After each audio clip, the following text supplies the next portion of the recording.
Isang mapagpalang araw sa ating mga subscribers. Kamusta na kayo? Tuloy-tuloy pa rin ba ang pasok ng pera? Diba? So, ramdam na ramdam nyo kung gaano ka-effective ang pagsusubscribe kay Queen Empress. Diba? So, bukod dyan sa ating mga manifestation prayers na ibinibigay ko sa inyo na aking mga subscribers, so, syempre, tuturuan ko kayo ng mga pampaswerte na dapat yung gamitin sa paparating na 2025. At this video ay para sa ating 2025 prediction na kayo mga subscriber ko lamang ang makakapanood. Kaya naman, kung malapit nang mag-end ang iyong subscription, i-extend mo na yan by clicking the star button or yung link natin dyan sa baba. So, balik na tayo. Ano bang mangyayari sa 2025? No? So, this is a prediction about general prediction for 2025 na kayo lang na aking mga subscribers ang nakakaalam. So, since lagi kayong nanonood sa akin as my subscribers, alam nyo naman na 2024 is year of the karma, diba?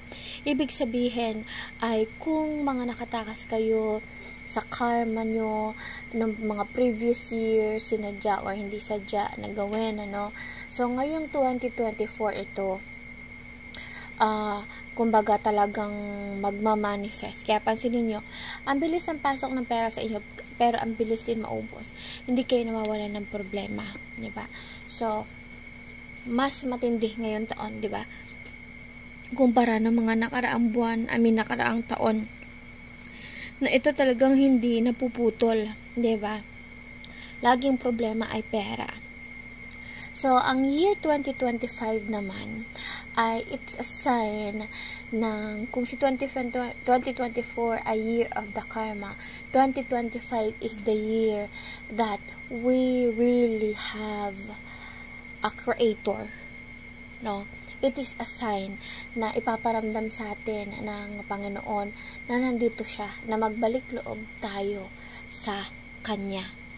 So, ibig sabihin nun, no, mas matindi ng patindi yung mga pagdadaanan nating bagyo, patindi ng patindi yung mga pagdaraanan nating climate change, no? So, kaya naman importante na meron tayong ganito. So, ano ba ito? This is for protection. Nakita nyo po yung crystal na yan. Yan tawag po dyan ay citrine. Okay?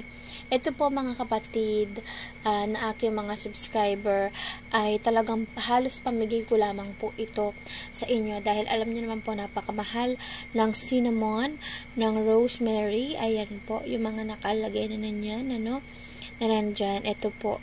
At lahat ng nandito ay makatutulong sa inyo. Yung mga gold na yan, pang-attract ng pera, masarap na pagkain, ito po, health, at overall na po ito, no? So, meron itong kasamang orasyon. Okay? Tandaan, ang mga tinitinda ni Queen Empress ay may kasamang orasyon. Isusulat nyo po dito ang inyong pangalan at date of birth. Pwedeng gumamit ng sign pen or pentel pen. Tapos, idikit nyo po dito. Okay? So, sa pagdikit nyo po dito, ilagay nyo po dito siya sa loob ng inyong sisidlan. Kasama po ito, mga kapatid, ano?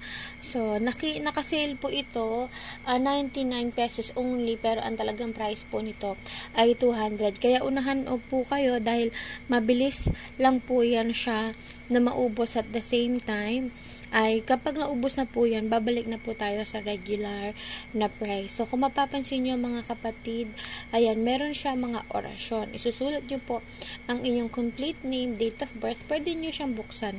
Nabubuksan ito no? Tapos, ibabalik nyo lang siya sa pagkakatiklop niya, ha? So, bubuksan nyo ito. Tapos, ilatag nyo, tapos isulat nyo yung mga goal nyo na gusto nyong mangyari, yung mga manifestation nyo na gusto nyong mangyari sa 2025. Tapos, ibalik lang po ulit sa ganitong tiklop, no? At isulat dyan ng complete name, date of birth, okay?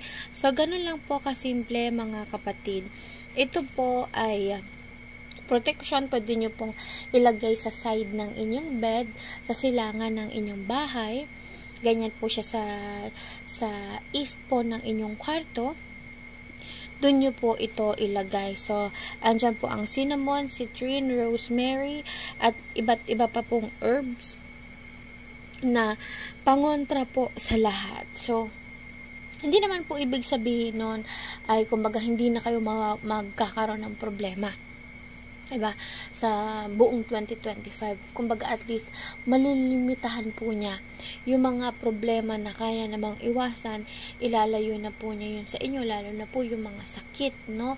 So overall po yan sa health, sa wealth, no? Pag-akit ang pera, yan nga pong si citrine, si cinnamon, yan pong mga green gold na yan, no, na nakikita nyo po ay para po sa inyong kalusugan. Ito po ay mga pampaswerte, no? So, syempre po, ito ang pinakamahalaga. Yung nakalagay po dito na orasyon. Okay?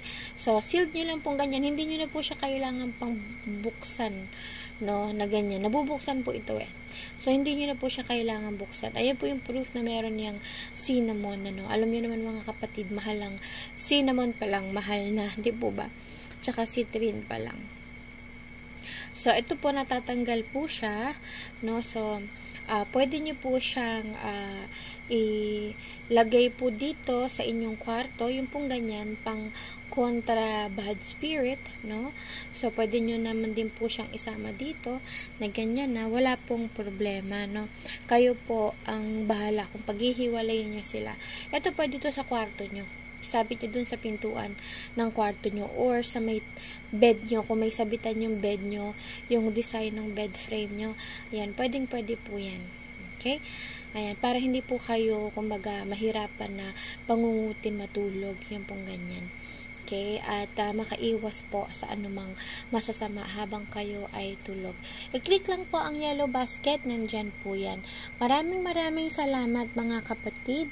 Make sure to follow and subscribe, and of course join sa ating live. Meron po tayong live every Tuesday po yan, 6 PM onwards. Mga kayong subscribers lang po ang mga nakakanood. So ano bang benepisyo nyo nakukuha, di po ba? So una, magiging priority kayo sa ating mga live session dahil meron kayong separate na live, ano? Katulad po nito, pangalawang benepisyo ay meron po ako mga tinuturo na orasyon, ng mga ritual, at yan po mga premonition for 2025 na kayo lang ang nakakaalam, no? At syempre meron po tayo pang-apat ay manifestation prayer.